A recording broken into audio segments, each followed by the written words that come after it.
Salut, bonsoir à tous et bienvenue, c'est le rendez-vous de vos chroniqueurs sur les grands faits d'actualité à suivre dans un instant, les analyses, décryptages et commentaires. Merci de vous joindre à nous. Alberto Mardoché-Gounou, bonsoir. Bonsoir Christian, dans les liens amis téléspectateurs, bonsoir. Retour avec vous dans un instant sur l'essentiel des grands faits qui ont alimenté l'actualité cette semaine au plan politique. Vous nous ferez faire un voyage sur le Bénin et sur la Côte d'Ivoire. Il n'y a pas eu grand mouvement, il n'y a que des mouvements d'hommes et des propos qui sont tenus. On reviendra là-dessus, la synthèse dans la météo politique. À tout de suite, Alberto. Au sommaire, l'annonce de la résurrection, elle vient de Galiou Soglo, le renaissant de souche, veut remettre en scène la renaissance du Bénin, parti longtemps porté par sa femelle Rosine Vieira Soglo, figure emblématique de la politique béninoise. Je tiendrai mon engagement vis-à-vis de ma mère, quel qu'en soit le prix, a-t-il déclaré. Réussira-t-il à relever ce défi dans ce contexte de réforme politique et électorale? Nous mènerons la discussion à la suite de l'éditorial d'Omar Salouf.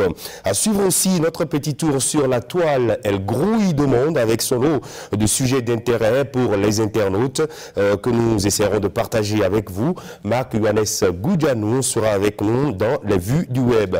Et plus loin, l'invité politique bien connu du milieu syndical.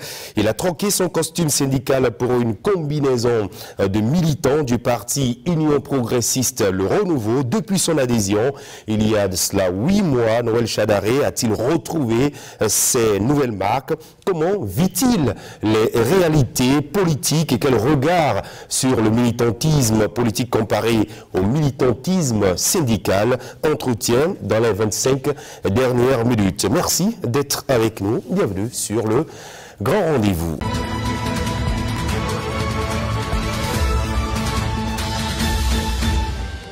Avec Alberto Mardoché-Gounou, on va démarrer par la météo politique. On ira à Abidjan, capitale de la Côte d'Ivoire pour commencer.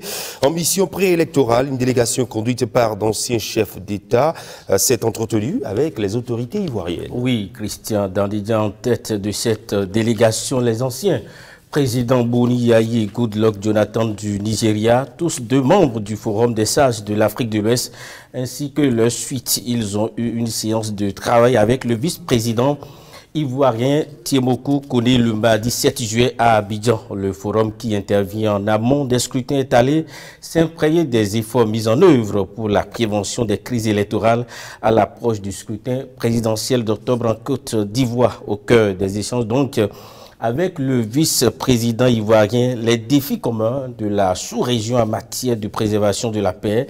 La rencontre s'est tenue en l'absence du président Alassane Dramane Ouattara en séjour en France dans la période. Et voilà, on va revenir au Bénin pour parler de cette formation politique. Le parti Moël Bénin qui était au contact de ses militants.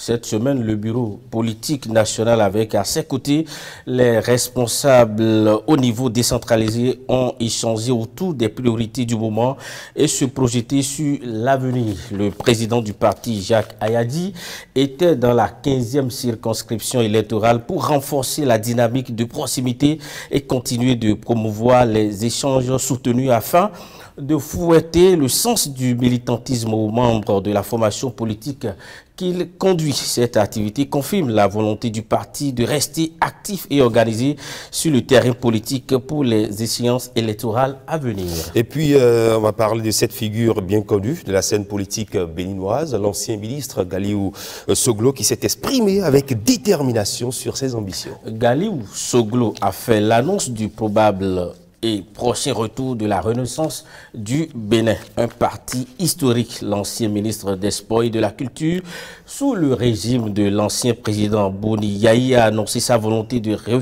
ressusciter le parti longtemps dirigé par sa femelle, l'ancienne première dame Rosine Vieira Soglo, grande figure politique du Bénin. Galiou Soglo envisage de relancer la machine avec une nouvelle dynamique en capitalisant sur l'héritage politique de sa mère, mais aussi sur les aspirations nouvelles de la jeunesse béninoise. La renaissance du Bénin ne veut plus être un souvenir, mais un acteur politique du présent et de l'avenir. Tel est le message que Galiou Souglo a voulu adresser à l'opinion publique. Et cette annonce fera l'objet du débat dans un instant avec les chroniqueurs en plateau. À présent, la météo. Alberto Mardoché-Goulou, votre observation du ciel politique nous informe de ce qu'il a été chargé et bien chargé cette semaine, toujours avec ses pluies d'incertitudes, de rivalités internes, mais aussi et surtout de tempêtes en formation. Oui. Il pleut, Christian Dandédian, sur la République. Pas des gouttes d'eau, mais des gouttes de doute, de silence, d'attente dans le ciel politique. Les nuages s'accumulent et au sommet de la pyramide, un homme regarde l'horizon. Patrice Talon, à quelques mois de la fin de son second mandat, l'orage se forme dans sa pensée. Qui désignait comme dauphin, à qui passer le parapluie du pouvoir, deux cyclones sont en rotation autour de sa personnalité de chef de la majorité, l'UPR et le bloc républicain. Officiellement, ce sont des alliés, mais dans les coulisses, c'est la guerre des froides sous les tropiques. Les deux grandes formations jouent aux éclairs en sourdine. Chacune pense que son véritable adversaire, c'est le parti Les Démocrates. Mais en réalité, le premier danger de l'UPR, c'est le bloc républicain et le cauchemar du bloc républicain, c'est l'UPR. Les parapluies se frôlent, les bottes s'écrasent discrètement dans la boue et pendant que les orateurs sourient sur les podiums, les tonnerres claquent dans les arrière-cours. Sur le terrain, les tournées politiques deviennent des excursions sous déluge sans boussole. On parle de la remobilisation de la troupe, mais sans visage à afficher, les militants avancent comme des grenouilles désorientées dans une mare sans rive. Moël Bénin ou Renaissance nationale, deux partis proches du pouvoir ont brandi des slogans comme des feuilles détrempées. Ils veulent exister eux aussi dans l'averse, mais à y voir de près, du moins pour le moment, l'orage électoral ne leur donne ni tonnerre ni éclair. Les démocrates, ce n'est pas plus sec. Le ciel est chargé, mais sans foudre. Tambour mouillé, mégaphone étouffé, juste une mobilisation progressive alimentée par des sorties sporadiques de certains responsables. Pas de candidat à l'horizon, pas de cap pour l'heure, ciel sourde à l'invitation d'un des leurs qui s'est déclaré candidat à la candidature. Et voilà. Qu'en plein marécage politique, un cri se fait entendre. Le fils de Rosine Vieira Souglo réclame sa renaissance du Bénin. Une sortie sous orage pour réclamer un parti que même le soleil a oublié. Un appel comme un enfant qui cherche son biberon sous une bâche trouée. Mais la vérité est là, sèche et froide. Le parti est dissous, le vent l'a emporté. Comment l'attraper? Et dans cette ambiance d'inondation générale, un autre courant surgit, les candidats indépendants. Ah, ces courageux navigateurs en pirogue sans rame. Le code électoral a bien précisé, sans parrainage politique, pas de ticket. Le show est jeté à l'eau. Mais dans les coulisses du ciel politique, tout le monde le sait, le grand parapluie est réservé aux partis agréés et adoubés. Les indépendants, eux, dansent sous la pluie sans musique. Et pourtant, ils accrochent à leur parapluie percé comme si l'éclair pouvait frapper par miracle. En conclusion, Christian Dandédian, cette semaine, la météo reste instable, humide, confuse. Pendant ce temps, la population, elle, reste sur sa véranda. Elle regarde le ciel et tout cela alors qu'approche la saison des grandes crues politiques. Le climat est tel que même le tonnerre semble hésiter à gronder. Alors la météo politique vous dit les pieds dans l'eau. Quand l'orage menace et que chacun tire sa bâche, ce n'est plus la pluie qui inquiète, c'est le niveau de l'inondation. Et voilà, c'était donc la météo politique, votre chronique. Merci à vous, Alberto Mardoché-Goulou. Vous allez continuer de scruter le ciel pour nous et vous nous reviendrez pratiquement dans une semaine pour nous dire ce que vous avez observé. D'ici là, portez-vous bien. Merci. Dans la suite, le plateau de vos chroniqueurs en réaction à l'éditorial de ce soir, des projets de régulation du parti dissous et fondu, la renaissance du Bénin. Galiou Souglo envisage de relancer cette machine politique pleine d'histoire, longtemps dirigée par sa femelle Rosine Vieira Souglo, première dame d'entretemps. L'éditorialiste a son idée sur l'annonce faite. Vous l'entendrez du point, et puis vous aurez également les points de vue de nos chroniques. Galiou Souglo ou l'impossible renaissance de la RB.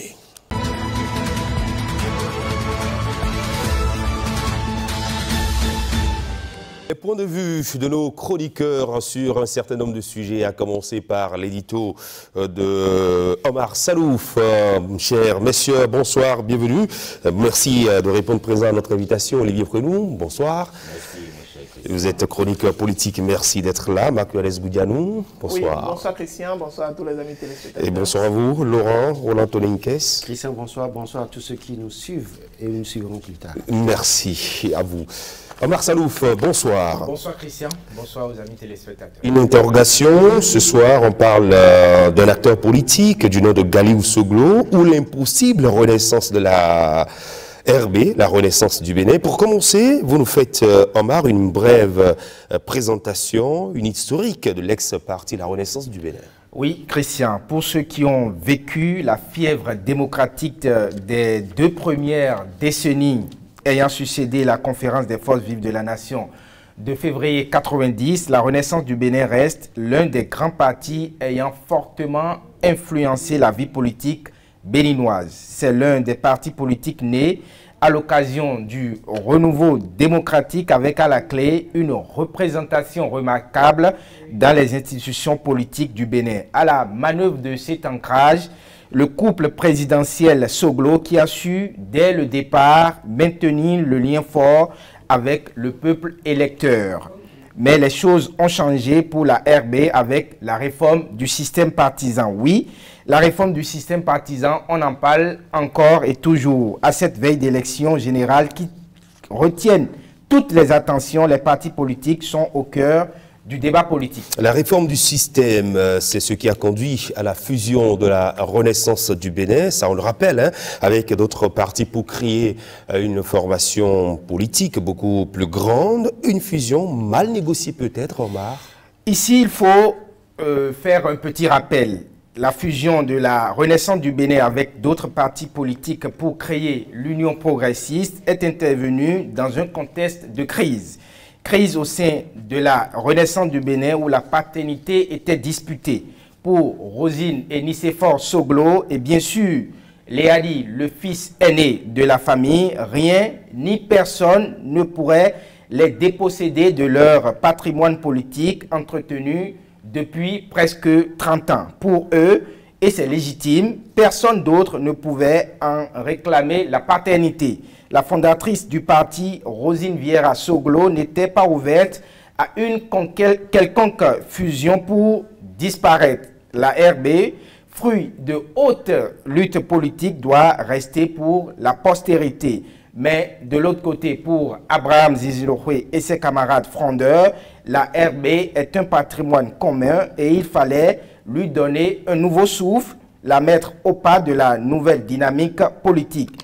Investi président, Abraham Zizilohwe a alors conduit toutes les démarches de fusion dans un grand ensemble appelé Union progressiste, devenu plus tard Union progressiste, le renouveau. Était-ce une fusion mal négociée? La question reste. Mais déjà que l'unanimité n'était pas faite au sujet de l'option de fusion, déjà que ceux qui se disent dépositaires du parti, je veux parler des Soglo, n'ont pas approuvé la démarche, il n'est pas surprenant qu'un jour, de nouvelles revendications naissent pour remettre en cause la fusion. Et c'est exactement ce que nous constatons actuellement avec la dernière sortie de Galiou Soglo qui se dit décidé à faire renaître la Renaissance du Bénin. Galiou Soglo alors, va-t-il pouvoir prendre cette revanche selon vous? Je partirai d'une interrogation pour répondre à votre question. Je partirai d'une interrogation qui est Galiou Soglo dans la fratrie Soglo. Galiou, c'est l'enfant presque rebelle qui s'est refusé de s'aligner derrière son frère aîné Léadi. Il faut déjà constater qu'en 2006, où le père Soglo était déjà fort clos pour la présidentielle, il a affiché clairement ses ambitions présidentielles loin du cocon familial. L'aîné Léadi était candidat de la RB. Galiou, lui, s'est créé son propre soleil, une bannière propre pour sans doute prouver qu'il n'est pas profiteur de l'onction parentale. Mais avec un peu de recul et en fonction d'autres considérations que nous ne sommes pas peut-être censés connaître, il se sent interpellé. Il a l'obligation de protéger les intérêts de son frère et de ses géniteurs. Il a aussi l'avantage de questionner son père qui détient sans doute la carte mémoire du parti. Je mets carte mémoire entre griffes. Réussira-t-il à avoir raison? La question reste posée. Mais une chose est certaine, la succession des événements, la persistance des soubresauts au sein des grands partis constitués à l'occasion de la réforme du système partisan laisse une grosse interrogation. La réforme a-t-elle marché? Ça, c'est un autre pan du débat que nous ferons bientôt. Voilà, merci beaucoup. C'était votre réflexion. Une brève présentation de ce qu'est la renaissance du Bénin, qui a parcouru des décennies, ce qu'est devenu cette formation politique avec la dissolution et la fusion qui a suivi. Et désormais, cette ouverture que se donne, je dirais, l'un des fils de la présidente Rosine Vieira-Soglo, paix à son âme, Galiou Soglo. Alors finalement, cher monsieur, quand vous regardez un peu l'environnement politique chez nous au Bénin, la question, elle est toute simple. Est-ce que faire renaître la renaissance du Bénin, c'est désormais possible? Une question et nous allons rentrer dans le débat. Je commence par vous, Olivier Ouénou. Merci Christian, merci à tous les téléspectateurs qui nous suivent. La question, elle est pertinente et à la fois très simple. Si nous nous tenons aux textes et lois qui régissent le système partisan actuellement, la réforme intervenue récemment, et la réforme à laquelle beaucoup de partis se sont pliés et qui conduit désormais le Bénin sur l'échiquier politique national. Si on tient à ça, je pense que Galiou a mieux à faire que de s'occuper de quelque chose qui ne peut pas être possible avant 15 ans. Je reviens à vous tout à l'heure. Oui, je vous refais la même question. Oui, c'est tout à fait normal lorsque vous suivez l'actualité politique au Bénin, lorsque vous suivez de près toutes les réformes qui ont été mises en place avec le système partisan, avec la disparition de certains partis politiques, la fusion d'autres partis politiques, avec les textes de loi qui encadrent tout ce mécanisme, c'est normal que vous répondez de façon très claire et nette que ce n'est plus possible de pouvoir faire renaître la RB aujourd'hui lorsqu'on s'appuie sur les textes qui font aujourd'hui la réforme du système partisan. Donc ce serait vraiment un miracle que Galiou Soglo nous fera alors. Oui, je crois qu'on dit à partir de gauche c'est difficile, c'est impossible. Ça va être difficile pour lui en ce sens que oui, il y a des dispositions, en tout cas juridiques aujourd'hui, qui font que si on se base sur ça, c'est pas évident qu'il ait gain de cause. Mais je voudrais quand même qu'on rappelle le contexte dans lequel le parti Renaissance du Bénin a été dissous. Le parti a été dissous dans un contexte de crise au sein de cette formation politique. Et alors, quand est-ce que ça a été dissous? Ça a été dissous au moment où, parce qu'il faut rappeler qu'en 2016, celui qui était alors président de la RB a soutenu le candidat Lionel Zinsou pendant que la famille, le père est allé vers Patrice Talon. Et donc quand on a vu ça, et on a vu qu'à partir de 2017, le président dont on parle, Galiou Soglo, a commencé à avoir des déboires avec le pouvoir central. Et c'est en ce moment que la crise est intervenue, parce que déjà en ce moment, il y avait un camp des éléments, sur les 31 membres ou 36 membres du groupe, du bureau politique de la Renaissance du Bénin, il y avait 21 qui étaient déjà pratiquement de l'autre côté du pouvoir central et qui avaient obligation, un griffe, de faire en sorte que la RB se joigne au grand ensemble qu'il était en constitution. Et donc quand on regarde tout ça, il y a matière à se poser la question de savoir est-ce que cette dissolution est intervenue à un moment donné, parce que qu'on le veuille ou non. C'est vrai qu'aujourd'hui, avec la réforme du système partisan, il faut lutter pour qu'il n'y ait plus de parti, appropriément parti familial, oui. Il faut lutter contre ça.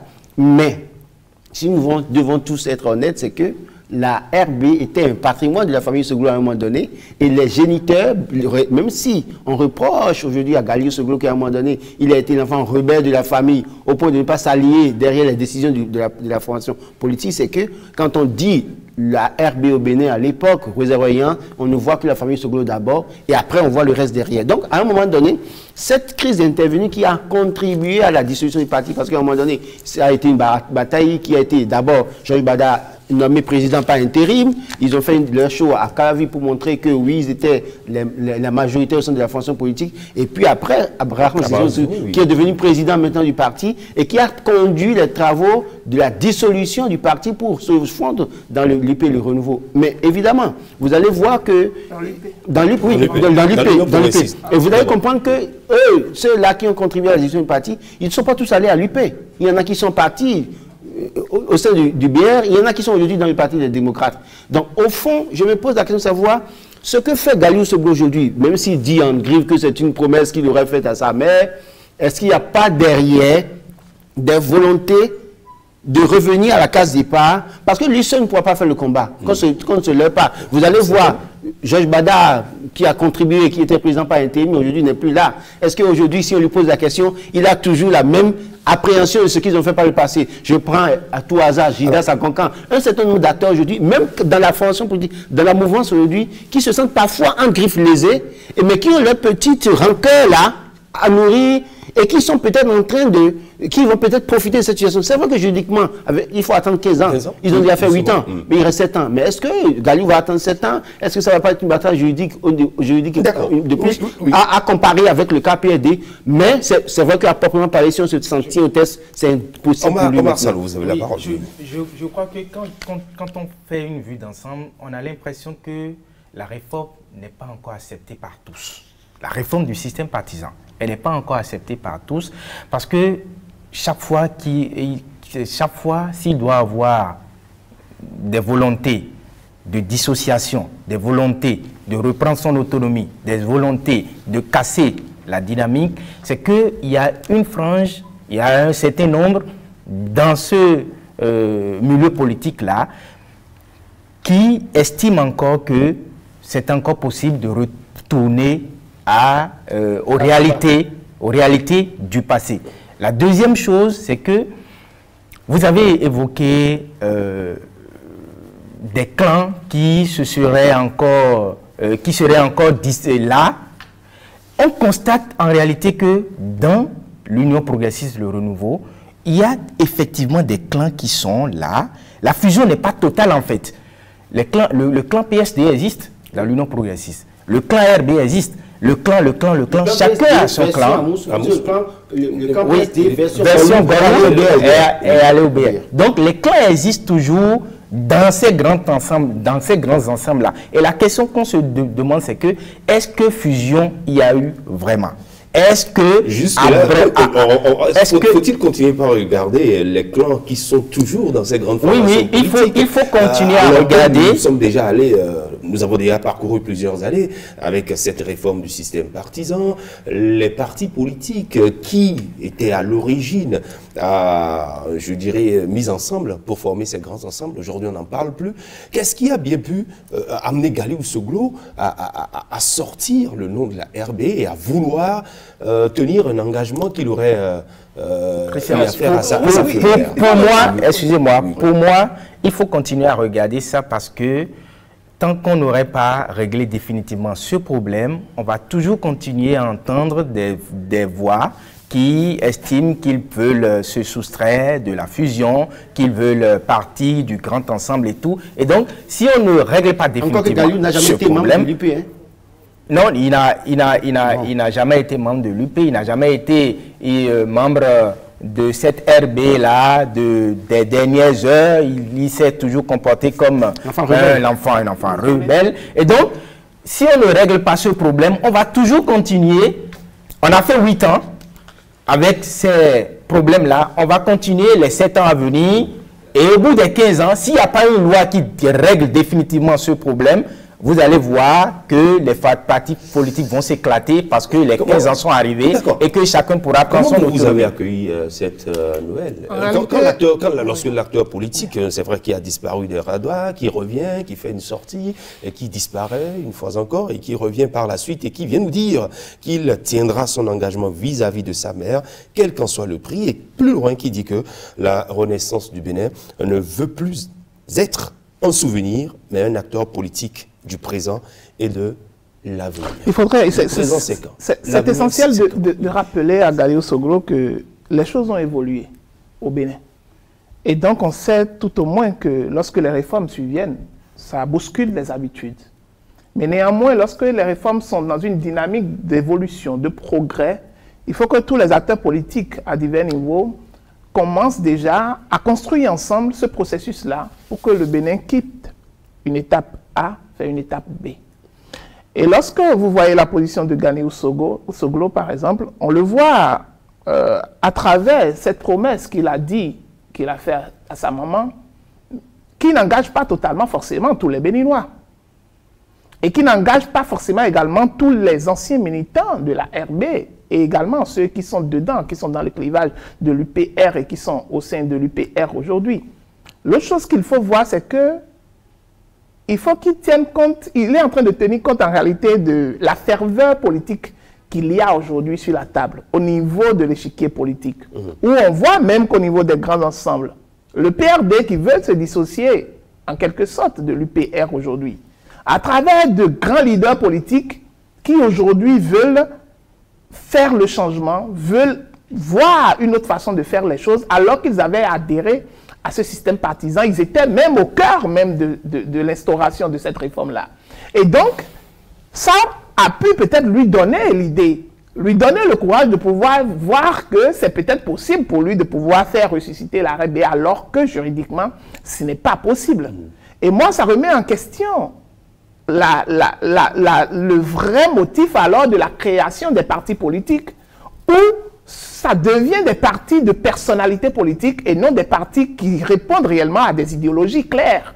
Et dans ce sens-là, il faut qu'il se démarque de cette position pour comprendre en réalité qu'on n'est plus à l'ancienne époque, où les partis politiques doivent se résumer seulement à des individus, à des hommes, mais doivent incarner des idéologies que doivent partager tous les militants, et c'est en fonction de ces idéologies-là que le parti doit fonctionner réellement. Apprendre aujourd'hui ce qu'il est en train de défendre par rapport à cette promesse qu'il a faite à sa maman aujourd'hui, est-ce que ça répond aujourd'hui aux réels besoins, même des anciens membres de la RB et également aux nouveaux membres de la RB?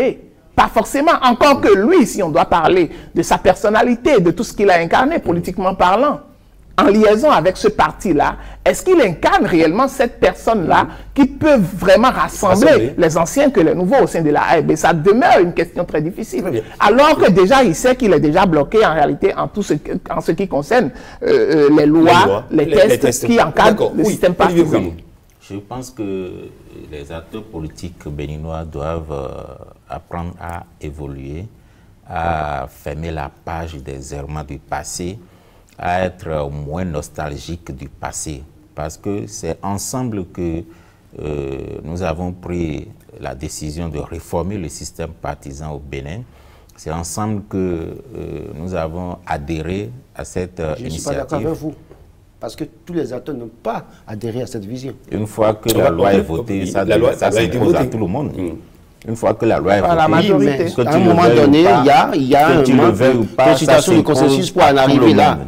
Ça s'impose à tout le monde. C'est venu d'un courant politique. Et nul n'a le droit de l'ignorer. C'est vrai que ça s'impose à tout le monde, mais ce n'est pas ensemble qu'on a décidé. Non, c'est ensemble. Parce que ceux qui l'ont décidé en réalité, c'est ceux qui l'ont justement, il faut quand même préciser. C'est pour faire ressentir que celui qui fait ce mode de créneau aujourd'hui, en réalité, n'a jamais accepté cette réforme. C'est de ça que je veux parler en réalité. Non, allons-y. Je pense que nous devons nous conformer à la loi que nous-mêmes, nous sommes attribués, à la loi que nos représentants... On ne dira même pas que l'acteur politique dont il est question est ignorant des prescriptions de la loi. Sa déclaration donne l'impression qu'il est tyran de cette loi, qu'il ne connaît rien de cette loi, qu'il m'excuse, parce que... Que dira-t-on de Adrien Oumbédi alors? Non, on parle aujourd'hui du cas Gani Ousoglo. Et c'est pour ça que je veux faire la nuance, parce que Gani Ousoglo n'a jamais accepté, au point où en 2021, il a déposé son dossier en disant qu'il dépose son dossier en fonction de la loi fondamentale de 90. Mais est-ce que c'est normal que c'est normal que quelqu'un de son rang, ancien ministre de la République, puisse faire cette déclaration-là? Député qui sait comment ça se passe, qui a une fois voté une loi pour le Bénin, est-ce que c'est normal que quelqu'un comme ça continue de faire des déclarations de ce genre, est-ce qu'il faut l'encourager dans ça? C'est ça, c'est des choses qu'il faut dénoncer pour dire que là où il est une personnalité, il doit servir d'un bon exemple pour la jeune génération. On doit prendre des exemples sur lui. Si lui, qui connaît les rouages, comment ça se passe, il continue par faire de cette déclaration-là, ça pose problème. Alors justement, et puis, je n'ai pas fini, le fondement même de son initiative, ça ne tient pas. Une promesse qu'il aurait faite à sa maman. Alors, si moi, je décide de le suivre, par exemple, ça veut dire que moi, je vais accomplir une promesse que je n'ai pas faite à sa maman. C'est lui qui a fait sa promesse à sa maman. Et quelle sera l'idéologie de ce parti qui va renaître? Ça veut dire que le parti, l'idéologie du parti, c'est honorer l'engagement d'une promesse. Non, c'est pas ça en fait. En réalité, laissez-moi terminer. Laissez-moi finir. Je n'étais pas là quand il faisait, c'est pas moi qui lui ai rédigé sa déclaration.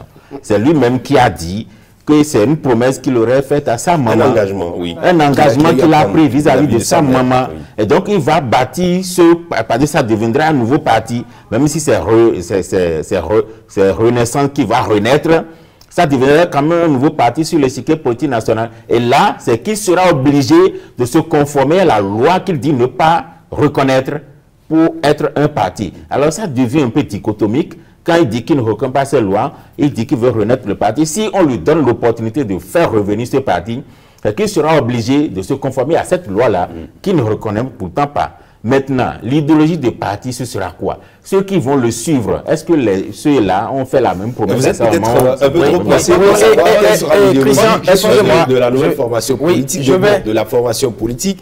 Le timing appartient à l'acteur politique qui a fait sa déclaration et nous l'observons. Je vais rapidement répondre à Olivier, où il parlait de promesses faites à sa mère. La maman dont on parle, c'est la fondatrice du parti La Renaissance du Bénin. Dans une partie, j'ai dit la fondatrice, Rosine Vieira Soglo, n'était pas ouverte à une quelconque fusion pour disparaître. Donc la fondatrice de son vivant n'avait pas donné son accord à cette fusion pour devenir UP et ensuite... Mais de son vivant, la fusion est faite. Et donc, sur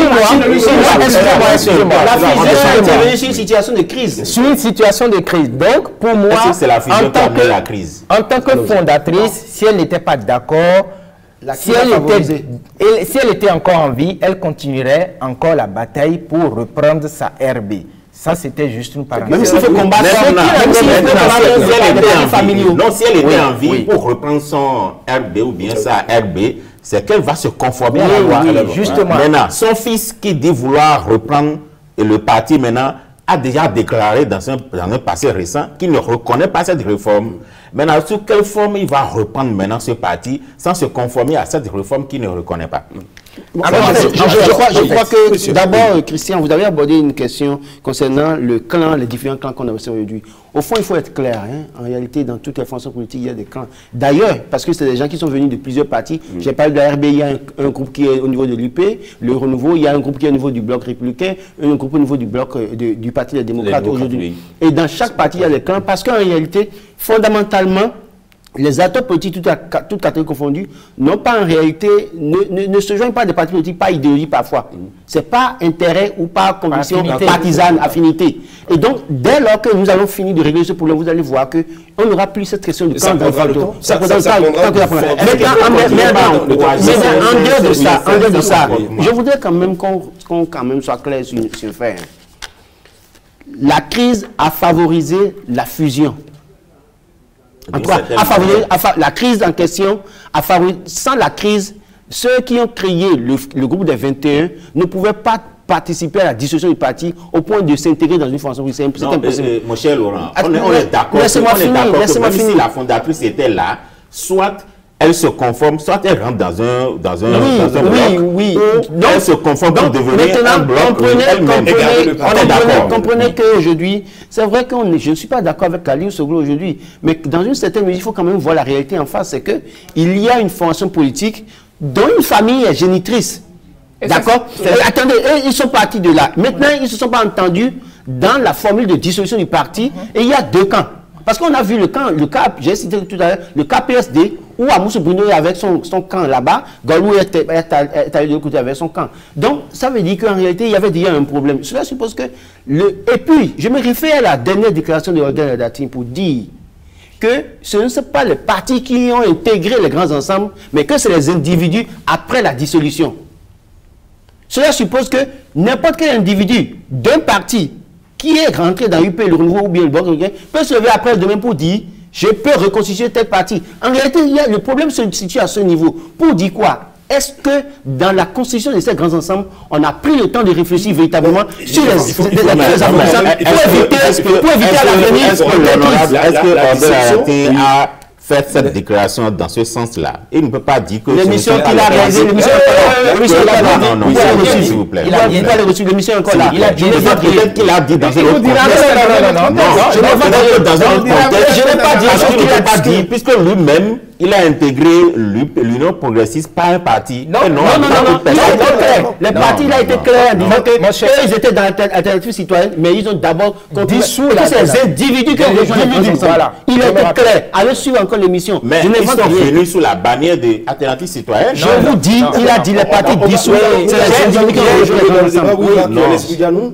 La dissolution, finalement, on doit le rappeler. La dissolution, ça emporte quoi? Ça emporte l'idéologie du parti, ça emporte l'actif, le passif, tout ce que vous avez du parti. Alors finalement, peut-être la seule alternative pour Galou Sogo, c'est peut-être de créer, d'accord, un autre parti, carrément, d'accord. Mais même si... Pas le même nom. Non, pas le même nom, parce qu'il ne peut plus... Il a réprimé, il est obligé de choisir alors un autre nom, peut-être en se servant peut-être des initiaux, du nom de sa maman, pour pouvoir quand même rester dans la dynamique. Pour pouvoir honorer la mémoire de sa maman. L'objectif qu'il est en train de viser... Mais aujourd'hui, il faut qu'on quitte cette idéologie-là, où on doit forcément avoir des partis qui doivent... Oui, pour des familles. Et aussi, compte tenu de ce que tu disais, est-ce qu'il faut aujourd'hui continuer par parler des clans au sein des grands ensembles? Malheureusement, ça existe. Non, nous, on ne peut pas encourager les acteurs. On dénonce justement. C'est pour ça qu'on appelle c'est eux-mêmes qui volontairement, librement, ont choisi de se mettre ensemble. Et si dans cet ensemble-là, on va continuer par parler des clans, c'est pour ça qu'on va les membres, certains membres fondateurs de certains partis politiques, dites-leur de vous rappeler l'idéologie de parti, ils ne connaissent pas. C'est ça le problème. Il faut qu'ils s'informent. Les partis ont bel et bien une idéologie. Bien sûr. Oui. Mais un militant qui ne connaît pas l'idéologie, c'est pas l'idéologie qui amène, c'est l'intérêt. Une fois que tu viens, c'est parce que tu as adhéré à l'idéologie, parce que tu es venu. C'est ça. Si tu n'as pas l'idéologie, tu ne vas pas venir. J'espère que vous voyez un peu les mutations qui se font de part et d'autre, les départs, les arrivées. Est-ce que l'idéologie, ça représente véritablement quelque chose? Mais bien sûr, personne ne peut personne ne peut adhérer à un parti sans connaître, sans s'informer de l'idéologie de ce parti-là. Non, il y en a plein. Non, je suis d'accord. Il y en a plein qui adhèrent. Je suis d'accord. Je suis d'accord qu'il y a le civisme.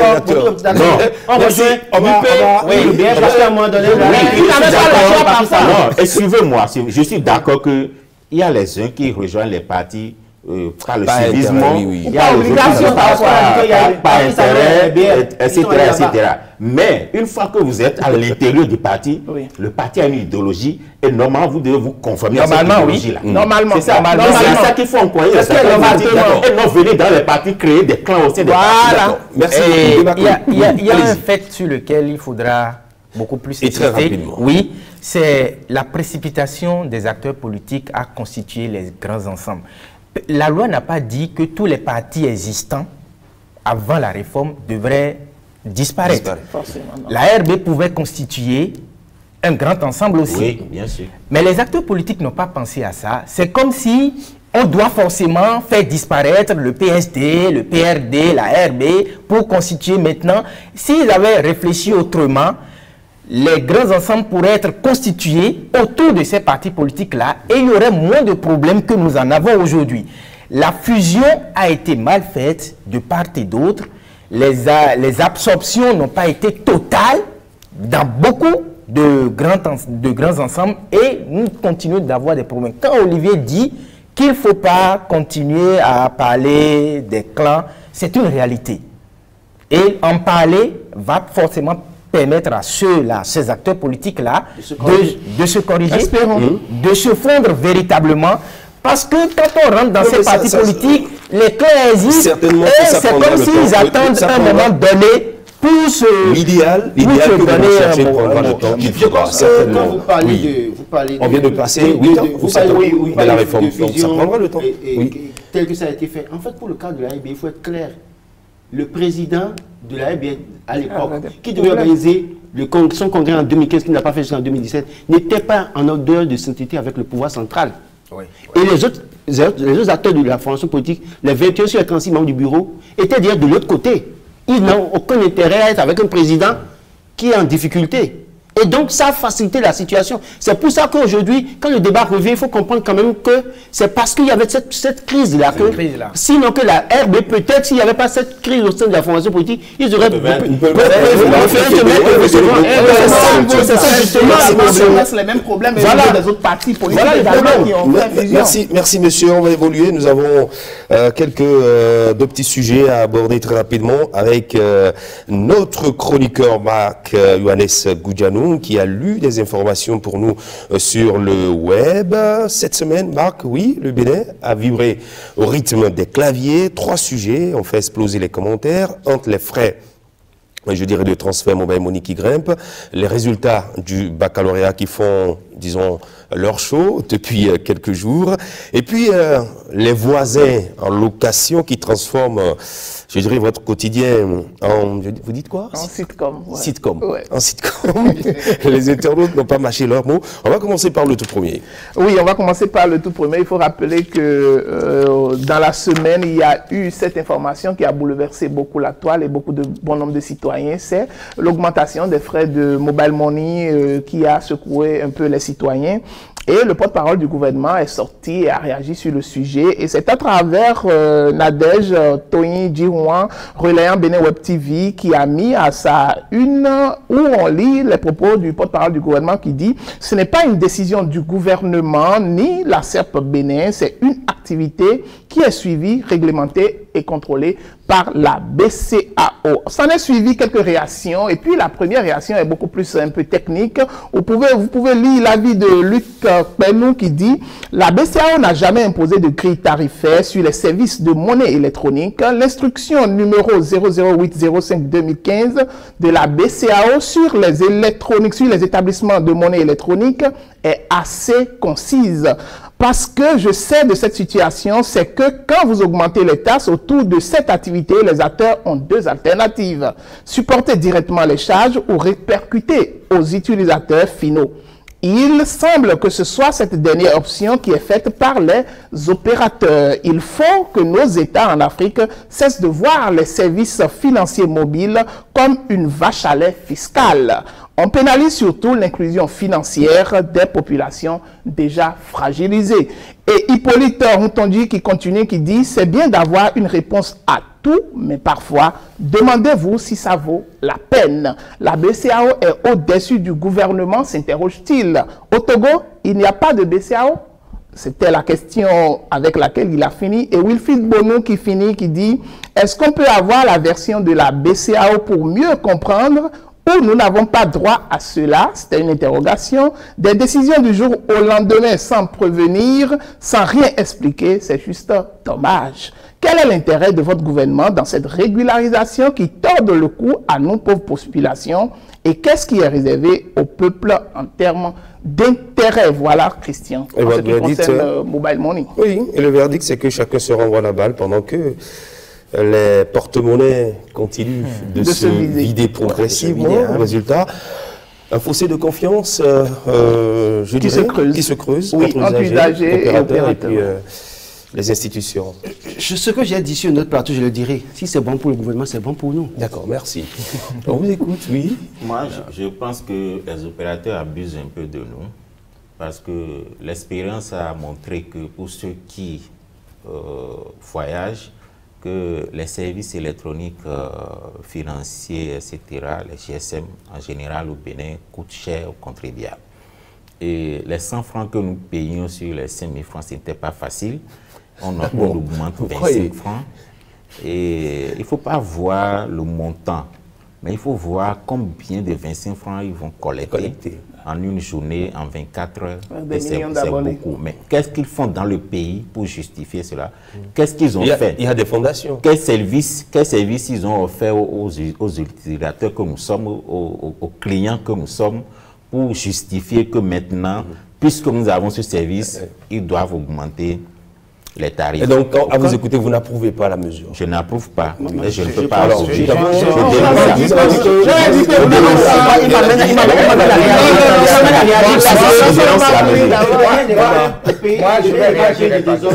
Et nous ne sommes plus dans un pays de pagaille. Ça veut dire que quoi?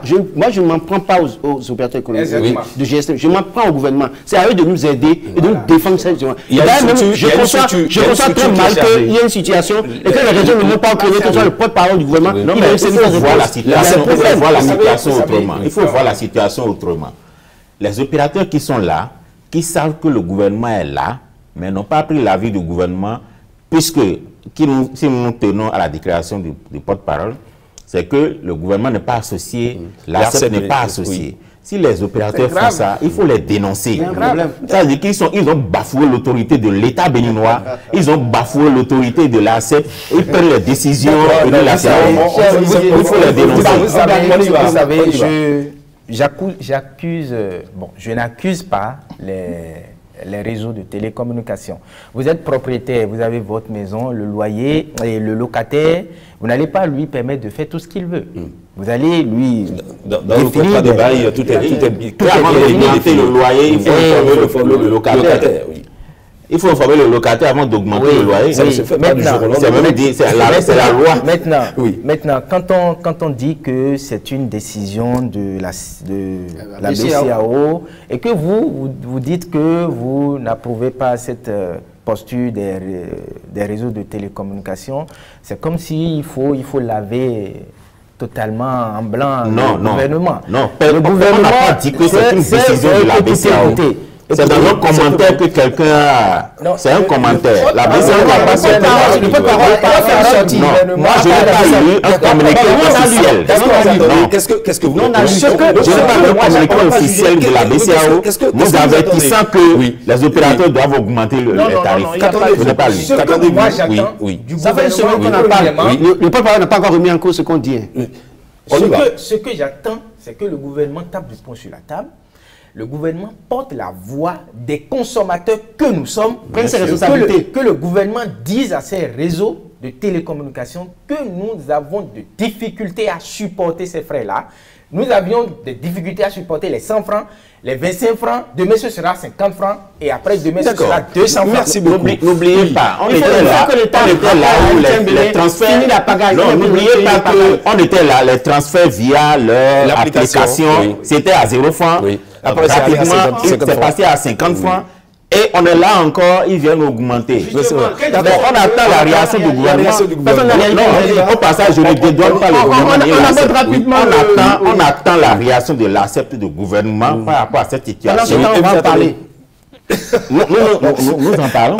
On y va. Oui, rapidement, le second sujet, c'est lié au résultat du baccalauréat qui est sorti cette semaine-ci. 6 chiffres en freestyle. Parce qu'il faut rappeler que d'abord, c'est au niveau de la page de Serge Novillon que j'ai pu lire déjà la première réaction, les premiers résultats à bac 2025, taux national d'admissibilité 53,08%. Mais quelques minutes après, il a corrigé le tir en annonçant fièrement que c'était 113,02%, qualifié de taux historique. Alors, s'en est suivi quelques réactions des internautes sur sa page où Ulrich Corneille Goudou Chetty dit « On ne comprend plus les contenus qui se publient. D'autres publient 13,02% et d'autres 53%. C'est toujours le même Bénin, s'interroge-t-il. » Afaou Bruno qui dit « Entre 53,08% et 113,02%, lequel on prend au juste. » Et puis, Soldat de la Craie qui finit « On ne peut que féliciter les acteurs acteurs du système éducatif et sans se voiler la face, la politique gouvernementale, bravo. Et il faut rappeler que pour pouvoir clore cette information, il y a le site officiel du gouvernement du Bénin qui a confirmé en réalité les résultats officiels et ce sont 13,02%. La morale de l'histoire?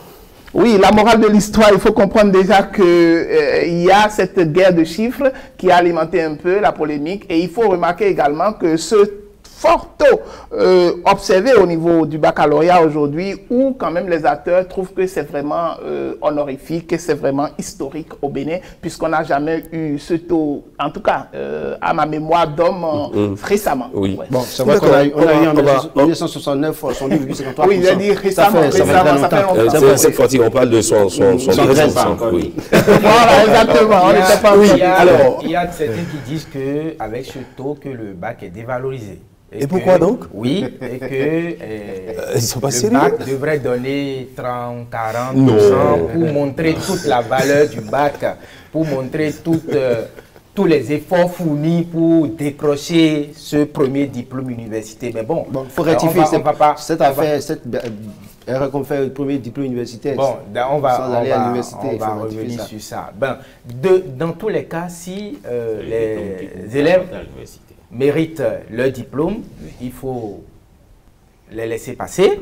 Il ne faut pas s'accrocher à un pourcentage et dire que ça ne doit pas. Parce que j'ai entendu quelqu'un dire dans ce pays que le bac ne va jamais dépasser 40%. Il a évoqué des raisons parce que pour limiter un peu l'accès dans nos universités qui sont en nombre réduit, qu'il ne faut pas donner la possibilité à tout le monde de se compter parmi les étudiants à l'université. Il a donné beaucoup de raisons. Mais si un étudiant, un élève mérite son diplôme, oui, qu'on le lui accorde, quel que soit le pourcentage que ça va donner. Mais le baccalauréat de l'université en France cette année, ça fait 91%. Et chaque année, c'est pratiquement le même. Oui, il y a une précision, c'est qu'il ne faudrait pas que nous ayons beaucoup d'étudiants qui sont incapables de tenir 2 minutes à faire une phrase correcte, sujet, verbe, complément. Oui. C'est justement. Il faut partir du CEP, du BEPC et du bac. Il ne faut pas laisser non plus passer les gens. Je crois qu'il y a beaucoup d'étudiants maintenant, d'accord, mais fondamentalement, puisque j'ai vu les membres du gouvernement, les communicants du gouvernement s'en réjouir, s'en féliciter. C'est bien, parce que oui, il y a des réformes, il y a un certain nombre d'actions qui ont été menées, ces actions font qu'aujourd'hui, on a un fort taux de réussite au CEP, au BPC, au bac. Mais au fond, à l'université, qu'avons-nous fait en 9 ans de gouvernance? Parce qu'au fait, il faut quand même des infrastructures d'accueil des étudiants. C'est le grand nom qui va là-bas maintenant. Pour aller s'asseoir encore sur des briques, sans amphithéâtre, je crois qu'il y a un problème. Il faut se réjouir de ce que, oui, les enfants ont travaillé, on a fait des choses, il y a de bons résultats, mais il faut maintenant penser à comment accueillir ces enfants à l'université.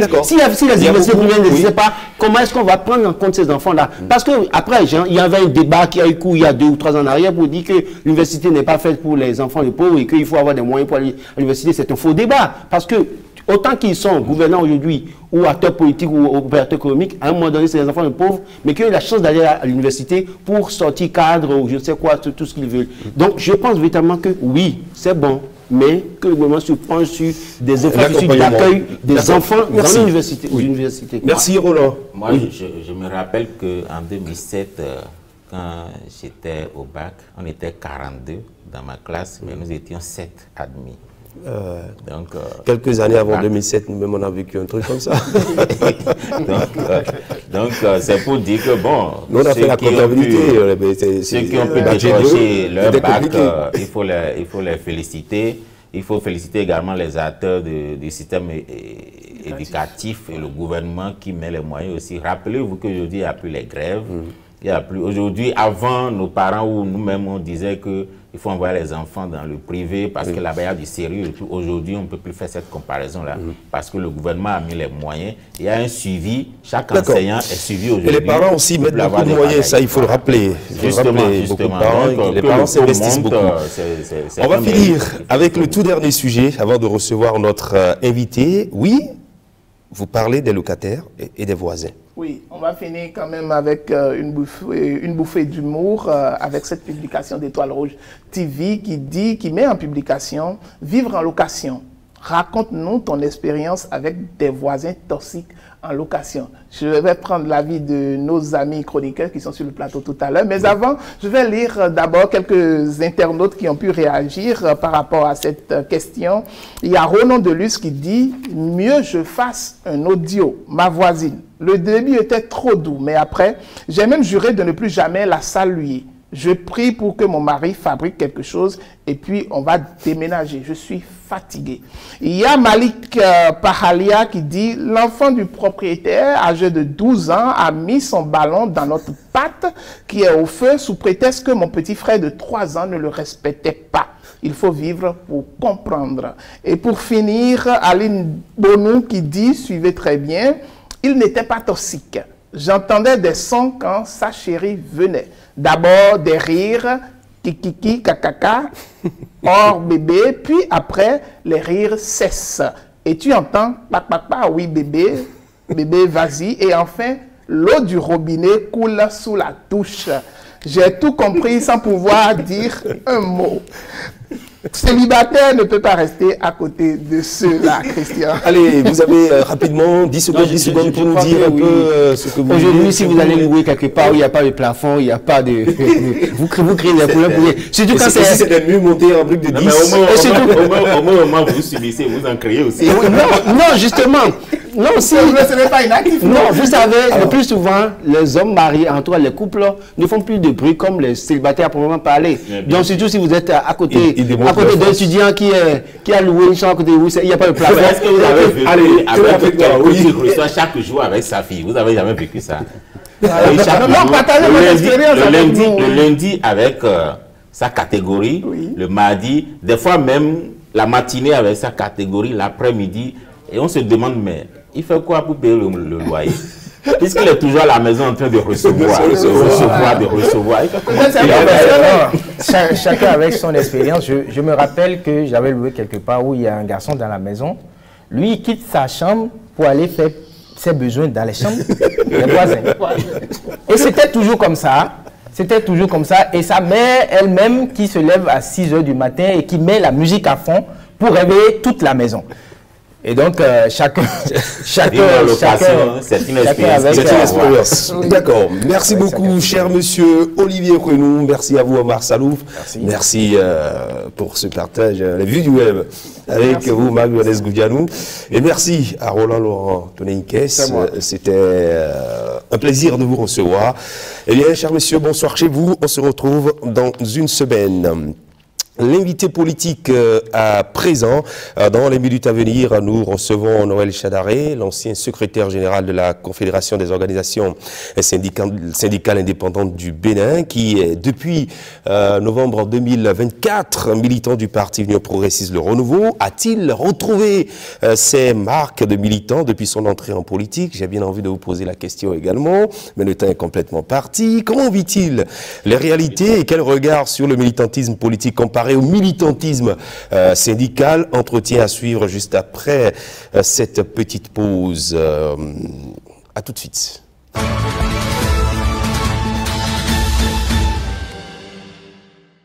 C'est l'invité politique sur le grand rendez-vous. Nous avons avec nous un ancien secrétaire général de la Confédération des organisations syndicales indépendantes du Bénin, COSI Bénin. Noël Chadaré, bonsoir, bienvenue sur le grand rendez-vous. Oui, bonsoir.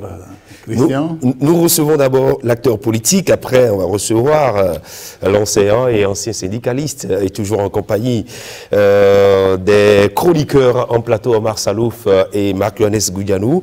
Oui, on s'est réveillé un matin et puis on vous a vu troquer votre manteau de militant syndical pour désormais arborer la casquette d'acteur politique. Comment c'est arrivé, Noël Chadaré? Je vous remercie. Je vais saluer les téléspectateurs de votre émission, Le Grand Rendez-vous. Oui. C'est avec un plaisir que je me retrouve avec vous. Merci. Et donc, comment ça s'est passé? J'étais formaté comme ça, pour être politique. C'était prévu que je finisse par un parti politique. Depuis mon enfance, j'ai toujours été quelqu'un qui assumait des responsabilités dans l'école, au cours primaire, au cours secondaire, à l'université aussi, qui étaient dans la défense des plus pauvres, des plus faibles, de ceux qui souffrent, de ceux qui sont malmenés, maltraités. Quand j'étais au primaire, j'étais un gros bagarreur. Hein. Et quand je constate que les plus grands s'en prenaient aux plus petits et les battaient, je défendais, je me bagarrais parfois. Hein, j'étais contre qu'on malmène ceux qui sont les plus faibles. Donc c'est un peu dans mon ADN, n'est-ce pas, de défendre, de protéger. Et à l'université aussi, c'était la même chose. Hein. J'étais aussi un militant à l'université, de la FNEB. Et on a fait des bagarres au niveau. En 87, j'étais à l'université. 87, et en première année de lettres modernes. En 89, nous avons eu ce que vous savez, l'année blanche. Oui. Et donc, il y a ces luttes qu'on a menées. J'étais aussi au niveau de la FNEB, j'étais dans le mouvement estudiantin. Et donc, c'est cela, on a fait la bataille de Kindonou, et cette fameuse bataille qui est restée célèbre, qui fait date dans l'histoire. Et puis après, bon, à un moment donné, j'ai dû, en 89, aller en Côte d'Ivoire, retourner, parce que je dois dire que j'ai fait mon cursus scolaire, tout le cursus scolaire en Côte d'Ivoire. Et dans les combats, dans la diffusion des tracts et tout ça, j'ai failli être arrêté. Et en 89, quand j'ai été alerté, j'ai dû partir encore, retourner en Côte d'Ivoire, revenir en 80, quand l'année scolaire, l'année universitaire a été, n'est-ce pas, finalement, on a ouvert les classes, et je suis revenu. Et donc, j'étais en 90 au temps de renouveau démocratique, n'est-ce pas, j'étais un militant, un sympathisant et puis ensuite militant de NCC, notre cause commune. Je fais partie des étudiants à Djonké, je suis un enfant de Djonké. Là où on m'appelait pratiquement un NCC, l'étudiant NCC. Je me battais parce que j'étais un parti qui était dans la logique de défendre les plus pauvres, de travailler à la justice sociale. Et donc, moi, j'étais embarqué dans ces choses.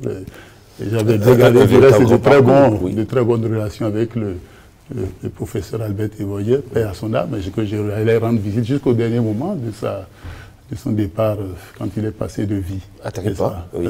Donc, syndicaliste, je l'ai été aussi. Dans le général, d'abord, 12 ans. Déjà, quand j'étais professeur préinséré à Paracou, ensuite réussi un concours de la fonction publique en 97, 98, j'étais responsable syndical. Je me battais sur tous les fronts pour qu'il n'y ait pas d'injustice. Donc c'est quand j'ai fini tout ça, que j'ai tourné la page syndicale. Ben, c'est évident que j'étais bien formaté, comme je l'ai dit.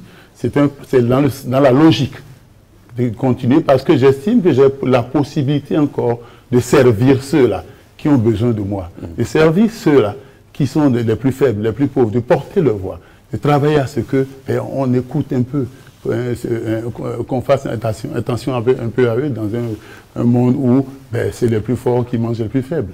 Monsieur Chadaré, oui. Quand on a été dans cette posture pour dénoncer beaucoup de choses par rapport au gouvernement, quand on a été en face du gouvernement pour porter la voix, comme vous l'avez dit, des plus faibles, quand on parle des travailleurs qui ont besoin que leurs conditions de vie, de travail s'améliorent, quand on a été tout ça et qu'un jour on voit l'homme dans une posture politique avec le gouvernement, qu'est-ce qu'on pourrait penser? Pourquoi pas un autre parti? Pourquoi pas un parti qui ne porte pas forcément les aspirations du gouvernement en place? Oui, je vous réponds tout de suite. Pour vous dire que si je suis allé, vous voulez dire un peu pourquoi est-ce que j'ai choisi l'UPR? Oui, pourquoi pas? C'est ce que j'ai compris. Oui, justement. Oui, pourquoi j'ai choisi l'UPR? Quand je vous ai dit tout à l'heure que j'inscris mon action syndicale, mon action politique plutôt, dans la continuité de mon action syndicale. J'ai servi les travailleurs. Je me suis battu pour eux. Et j'estime que j'ai encore des ressources, la force, le punch, pour pouvoir continuer de servir. Et quand je regarde, parce que je vous ai dit aussi que j'avais des acquaintances avec le parti NCC et que j'admirais le professeur Albert Evoyer dans sa défense, dans tout ce qu'il développait pour qu'il y ait une justice distributive, je ne pouvais pas échouer dans un parti qui n'est pas un parti de gauche. Je suis un homme de gauche. depuis l'université. Et quand je regarde sur l'échiquier politique, on a combien de partis qui dans les tests, c'est le parti UPR, il y a le Parti communiste du Bénin. C'était les deux. Mais moi, j'ai choisi d'aller à l'UPR. L'UPR, parce que dans l'UPR, au niveau des textes de l'UPR, il y a la social-démocratie. Et donc, je ne pouvais pas, pourquoi je ne suis pas allé au BR? BR, c'est un parti libéral. Si nous adhérons à un parti, on ne fait pas qu'adhérer à un parti, on milite. On y va avec la conviction. Et c'est ça. J'ai adhéré au parti UPR parce que j'estime que c'est le parti qui est de la mouvance politique, comme vous le dites, et donc qui, n'est-ce pas, est plus proche des centres de décision, de décision. Et entre les deux partis, le Parti communiste que je félicite, que j'admire, le Parti communiste a fait du très bon travail quand nous étions étudiants. On a eu des moments où on a flirté. On s'est battu ensemble pour que ce pouvoir militaro-marxiste, n'est-ce pas, puisse balayer, puisse partir. Donc, je constate, je me dis, si je me retrouve, si je veux continuer de servir, de défendre, d'avoir des résultats dans l'immédiat, il faut être plus proche de pouvoir, il faut être à côté. Il faut aller vers ceux-là, social-démocratie, mais qui ont le pouvoir et qui sont proches des centres de pouvoir de décision. Donc, c'est un choix comme ça, qui d'abord, le parti, avec ses idéaux, mais aussi la position par rapport au pouvoir actuel. Oui, donc, c'est un peu cela. Je n'ai pas, quand j'ai passé mon temps, je l'ai fait. J'ai critiqué, dénoncé. Et ce n'est pas le pouvoir de Talon seul. Vous m'avez vu sur le pouvoir, avec le pouvoir de Yahi, je n'ai pas été tendre. D'accord, justement, en parlant de tout ça, le pouvoir que nous avons, j'ai défendu, excusez-moi d'aller jusqu'au bout, oui, j'ai défendu les intérêts des travailleurs à bout. Je n'ai pas trahi la cause syndicale. J'ai fait le job correctement, avec conviction. Mais quand j'ai fini d'assumer cela, que j'ai passé la main au camarade Hélène Kodjo, oui. J'ai fini. Et j'annonçais déjà que j'allais aller en politique. Parce que je veux continuer de servir les travailleurs, de continuer de servir la population, de servir les plus démunis, d'impacter sur les décisions qui seront prises. Et je ne peux pas le faire je ne peux que le faire en étant dans un pouvoir qui est de la majorité présidentielle pour dire encore un peu plus de social. Si on allait dans telle direction, mais ma petite contribution, je me dis que je pourrais plus écouter là qu'ailleurs. Oui, voilà. M. Chaudhary, c'est vrai qu'on a compris toute votre motivation et votre conviction qui vous a conduit depuis que vous étiez même étudiant jusqu'à votre étape aujourd'hui. Et je voudrais quand même vous poser la question, lorsque vous décidez par exemple de rentrer en politique, dans un contexte où les syndicats sont fragilisés aujourd'hui, d'accord ? Est-ce que cela ne prête pas à confusion que vous avez choisi un bon timing pour pouvoir entrer en politique? Non, ce n'est pas une question de timing. C'est tout simplement... Puisqu'actuellement, on constate que les syndicats sont fragilisés. Ben oui, même quand j'étais secrétaire général, on a été fragilisé. J'ai dit je l'avais dit en son temps, qu'il y a eu des décisions qui ont été prises et qui ont consacré n'est-ce pas, le recul des du droit syndical. Je l'ai dit ici, et j'assume ce que j'ai dit, hein. Ça, c'est clair. Là, j'étais secrétaire général, je l'assume. Donc, ce n'est pas seulement maintenant que le syndicat est en difficulté, c'est depuis que le syndicat est en difficulté. Mais aujourd'hui, c'est encore... Et donc, ce n'est pas pour ça que moi, je ne vais pas aller en politique. Je vais en politique. Vous ne savez pas, peut-être qu'en allant en politique, je pourrais aussi contribuer à travailler avec les syndicalistes pour que les syndicats puissent être plus forts. C'est ça. Donc, ça n'a pas de sens. Enfin, je n'ai pas perçu votre question. Non, ma question, c'est que lorsque aujourd'hui, je dis en réalité que le syndicalisme est affaibli au Bénin. Ça, c'est d'accord. Plus affaibli qu'avant même. Alors que c'est en cette période que vous choisissez, par exemple, d'aller en politique. Est-ce que ce n'est pas une fuite en réalité de vos convictions que vous avez toujours défendues? Est-ce que vous pourrez toujours continuer à défendre ces convictions lorsque vous savez que aujourd'hui, même en restant au sein du syndicat, vous ne pourrez plus peut-être le faire normalement puisque les syndicats sont affaiblis? Et que c'est en ce moment que vous avez trouvé peut-être la juste mesure pour pouvoir aller basculer en politique? Non, je ne sais pas, c'est une question de coïncidence. Okay. C'est une question de coïncidence. Et puis, je ne suis pas au sein du syndicat. J'ai Je suis déchargé de toutes les fonctions syndicales, mais jusqu'à la viscère, je suis syndicaliste. Ça, c'est clair. Je ne pourrais pas changer. Même là où je suis, on le sent. Quand on échange, on dit, ah, ça c'est le syndicaliste qui parle, à des moments donnés. Je ne peux pas continuer de penser, renier de là où je viens, je ne le renie pas. Je continue de travailler, j'ai dit, j'inscris mon action politique dans la continuité. Alors, pour les questions qui fâchent aujourd'hui, par exemple, qui constituent la lutte des syndicats aujourd'hui, sur les questions qui fâchent, sur un certain nombre de questions, pourquoi on ne vous entend pas? Ah, mais je ne suis plus responsable syndical. Oui, mais néanmoins, vous avez dit que vous gardez toujours ce sang de syndicaliste en vous et que vous êtes toujours là pour défendre la cause. Si vous m'entendez, c'est que je porte ombrage à celui à qui j'ai laissé la main. Et donc, le fait d'entrer en politique... Vous convenez avec moi? Je porterai ombrage à celui à qui j'ai passé la main. C'est lui qui maintenant est sous la lumière. Moi, je suis dans le... Est-ce que ça ne va pas un peu en contraste avec vos convictions que vous avez toujours défendues? Si j'ai des choses à dire, je le dis au sein de mon parti. Il y a la discipline du parti. Il y a la discipline du parti. Et je peux le dire... Donc, il y a certaines choses que vous ne pouvez plus dire. En public, bien sûr. Mais s'il y a des échanges, s'il y a des choses que je pense sur lesquelles je vais opiner, j'ai mon président du parti, on est souvent, je le rencontre, on échange. Mais mon objectif, c'est qu'on fasse de faire manière que le parti UPR continue d'être le meilleur parti, le plus grand parti, un parti qui prenne en compte les réalités des travailleurs, les causes des travailleurs, défendre les causes des travailleurs, défendre les causes des Béninois, fasse effectivement une politique qui soit, travers qui est la social-démocratie. Et selon vous, c'est le cas actuellement? Mais on n'a pas encore le pouvoir. Nous n'exerçons pas le pouvoir. Nous soutenons quelqu'un qui est venu, qui n'est pas l'émanation de l'UPR, qui est venu de lui-même au pouvoir, il n'est pas venu avec un parti politique. Vous convenez avec moi? Donc c'est ça. Maintenant, quand nous allons assumer le pouvoir, vous aurez l'occasion de nous juger. Monsieur Chadaré, chasser le naturel et revenir au galop. D'accord. Le sang syndical qui coule dans vos veines ne va pas disparaître. Mais dans la suite de la question de Marc, comment vous réagirez, par exemple, si pour une situation précise où vous constatez de façon précise également que les travailleurs sont brimés, ne sont pas satisfaits dans leurs droits, dans leurs revendications, qu'est-ce que vous direz en étant membre de l'Union progressiste? Je travaillerai en souterrain. En souterrain. Je travaillerai en souterrain. Et je resterai dans la discipline, mais je dirai ce que je peux dire, je suggérerai ce qu'il faut suggérer parce que je suis là. Parce que désormais, je suis là, il y a un climat de confiance. Et quand vous constatez... Excusez-moi, il y a un climat de confiance. Avant, il y avait un climat de méfiance. Parce que j'étais le secrétaire général de la COSI Bénin.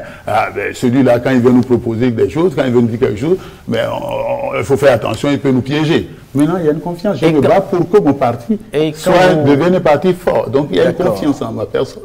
Je peux faire des suggestions pour qui vont être écoutées. Et si vous constatez que vos suggestions ne sont pas prises en compte, alors que les travailleurs sont dans un besoin précis. Attendez que je le constate, et vous verrez.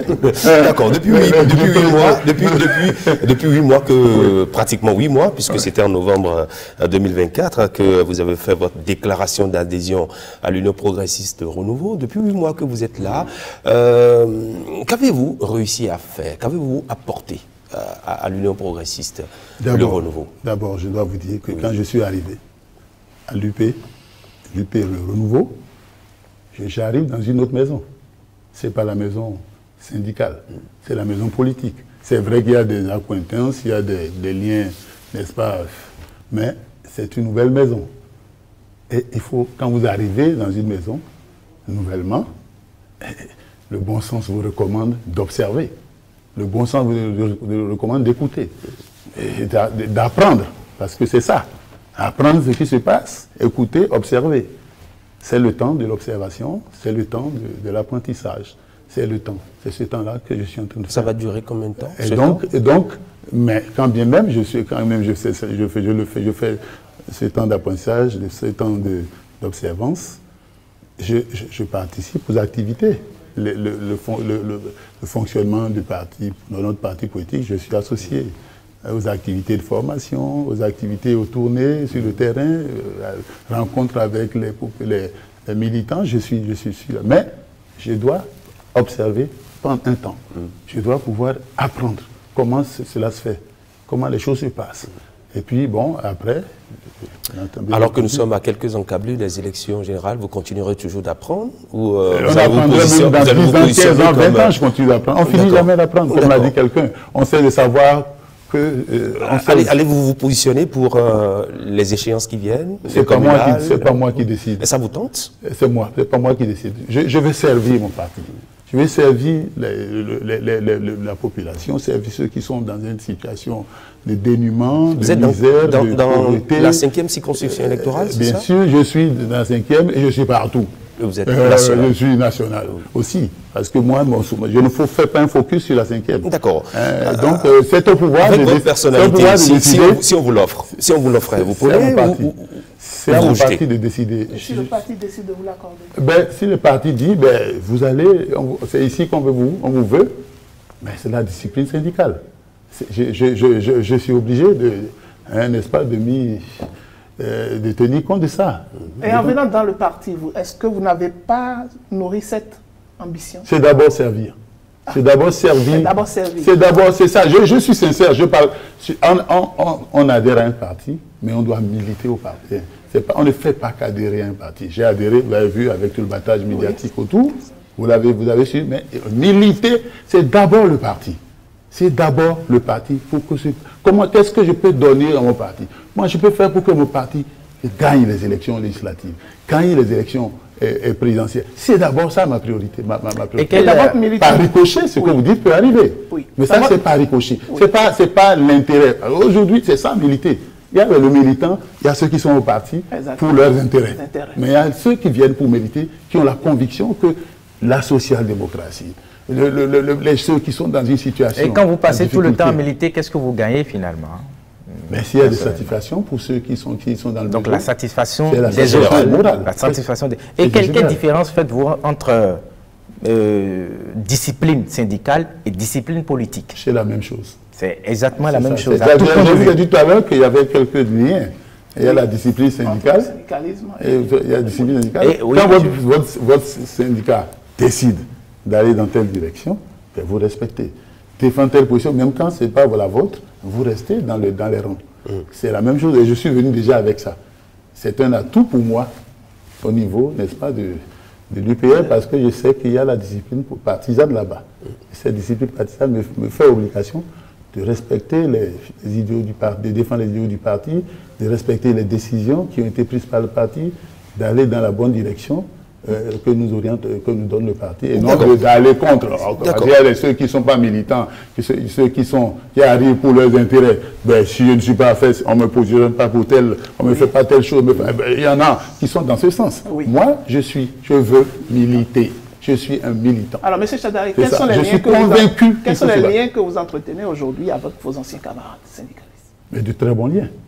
Très bons liens. Vous pourrez également militer à ce que certains d'entre eux rejoignent votre camp? Oui, mais s'ils veulent, ils sont libres d'adhérer. Je ne suis pas dans vous êtes dans le militantisme. Oui. Et donc, dans votre militantisme, il peut arriver que vous ayez quand même à convaincre quelques-uns à vous rejoindre.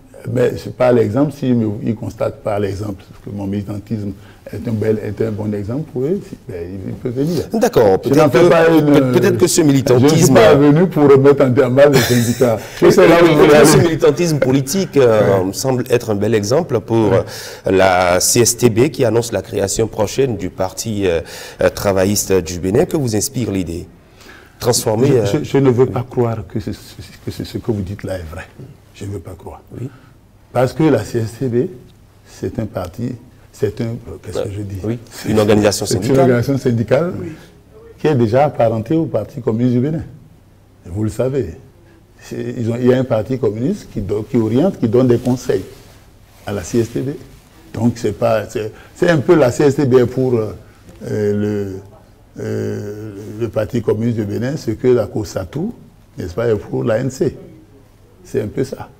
Est-ce qu'on veut encore créer un autre parti des travailleurs? Je doute fort que cela soit. C'est peut-être les rumeurs qui... Quand nous étions à la bourse, quand j'étais à la bourse, avec certains responsables syndicalistes de grandes figures du syndicat, on avait un peu caressé cette idée. On s'est dit, mais quand nous voyons ces gens qui vont, on se bat pour eux, ils viennent vers nous pour qu'on les soutienne, parce qu'il y a des moments où ils sont en difficulté, ils veulent, n'est-ce pas, mais si nous-mêmes, nous créons notre parti des travailleurs, comme nous là, le parti, n'est-ce pas, au Brésil et tout, est-ce que c'est pas mieux? Donc on a agité un peu. Il y a eu des réunions, des rencontres un peu au niveau des... On est même s'est retrouvé à Boyiko, à certains endroits où on a dit, on a caressé ce rêve de pouvoir. Peut-être que c'est là qui est peut-être en train de se faire, mais je ne pense pas que la CSTB change, n'est-ce pas, le Parti communiste du Bénin, c'est la CSTB. Alors, le syndicaliste en politique fera-t-il mieux que le syndicaliste qui est resté syndicaliste? Mais il y en a qui font mieux. Il y en a qui ne font pas aussi mieux. C'est les deux. Hein.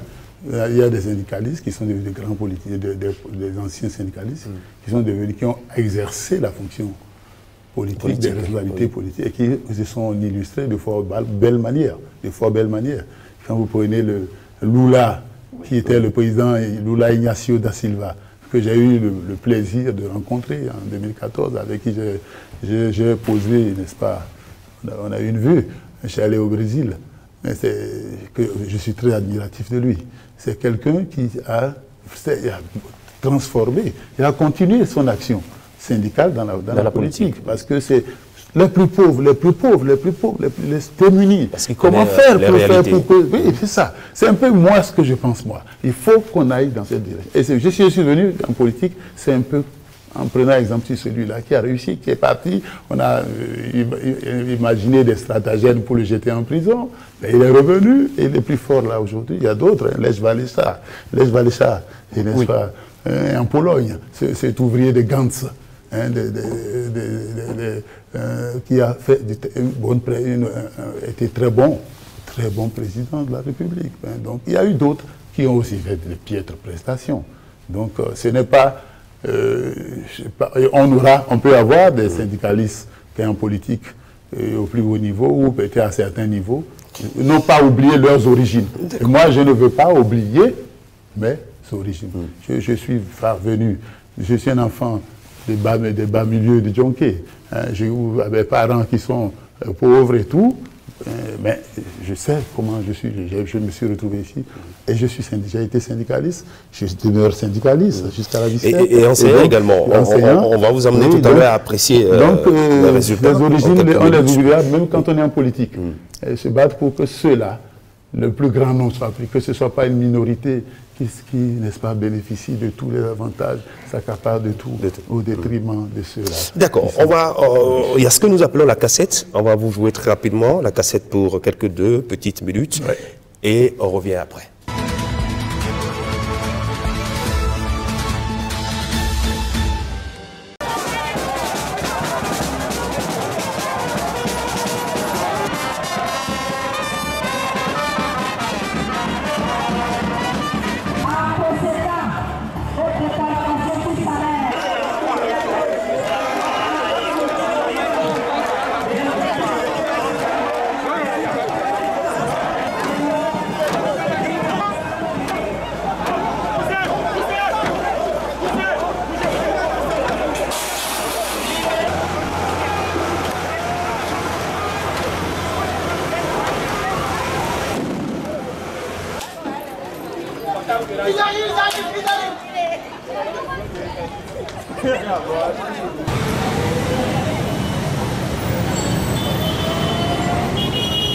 Il y a des fonctions qui ne peuvent pas s'exercer jusqu'à cet âge-là.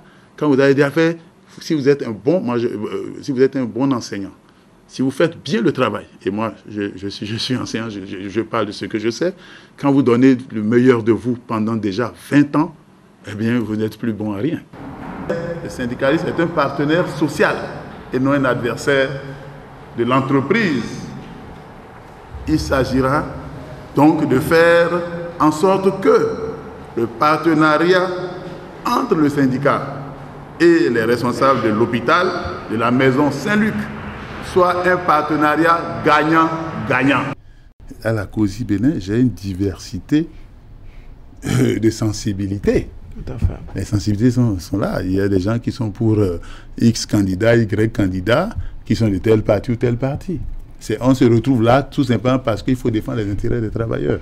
À partir du moment où nous sommes là pour défendre les intérêts des travailleurs, je reprends, à partir du moment où on est là pour défendre les intérêts des travailleurs, quand il y a une n'est-ce pas, campagne politique, s'il y a des problèmes sur le plan politique, mais il faut réfléchir par cette fois avant de prendre une position. Et dans tous les sens, des efforts ont été faits et nous pouvons dire que ce gouvernement a bien pensé les choses.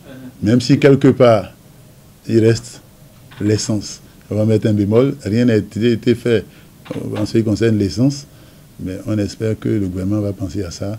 C'est un début, c'est ce qu'on espère, et que le maïs, le gari, les produits de consommation qui sont à base de l'alimentation des Béninois, le maïs par exemple, il faut voir un peu comment faire pour faire chuter. Ces préalables établis, les travaux vont se poursuivre loin des caméras et micros. Plus d'une heure après, la séance sera suspendue pour une concertation de 10 minutes. Pascal Toguinou et ses camarades d'un côté, Paul Essaïko et son staff d'un autre. Les discussions reprennent et c'est parti pour 45 minutes de négociations avec un résultat plus ou moins satisfaisant. Oui, Chadari, quand vous revoyez ces images, qu'est-ce que ça vous inspire? Est-ce que vous avez des regrets? Je souris d'abord, ça me rappelle au bon vieux temps. J'ai vu qu'on a tiré sur nous avec les gaz lacrymogènes, c'est je crois du temps de président Yahi Boni, où on a parlé du sang de mouton, vous vous rappelez? Et j'ai vu d'autres images qui quand même sont... Et ça m'a fait plaisir de revoir. J'ai pas le regret, je suis content d'avoir combattu les combats. Ils sont justes d'être passé par là. Ça m'a guéri, ça m'a donné encore plus d'expérience. Ça se sent dans vos propos. Et voilà, je suis content de les revoir. Voilà. Alors, vous êtes enseignant, les travaux du bac sont pratiquement terminés. Oui, ils sont 13,02% pour le baccalauréat. Qu'est-ce qui peut expliquer ce taux, ce fort taux? Mais j'ai écouté d'hier à aujourd'hui des réactions. Est-ce qu'ils n'ont pas dilué les choses? Est-ce que les Béninois, ils souhaitent qu'on ait des taux de 15%, de 20%? Non, ils devraient s'en féliciter, ils devraient se réjouir, s'en féliciter. Ce n'est pas tombé du jour au lendemain. Je crois qu'il y a 2 ans, 3 ans, on s'est retrouvé à 58% ou quelque chose comme ça. J'ai les chiffres dans mon portable. Oui. Après, on est revenu à 54% et 53%. On est maintenant à 73%. Félicitations à tous les acteurs. Tous les acteurs. Il y a un travail qui est fait. On ne va plus aujourd'hui au bac. Quand vous voulez être candidat au bac, vous ne pouvez pas le lever pour dire je suis candidat. Il y a la maîtrise, n'est-ce pas, des effectifs des candidats.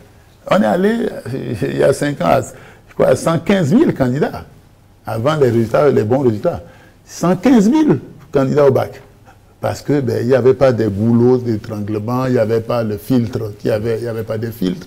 Mais il y a des filtres aujourd'hui, qui fait qu'on maîtrise les chiffres, le nombre de candidats. Tout le monde ne peut pas. Il faut avoir le BPC, c'est les réformes, c'est le résultat des réformes. J'ai dit il y a un mois et demi sur les chaînes, sur les plateaux de Canal 3, qu'il y a certaines réformes dans l'enseignement qui ont porté leurs fruits.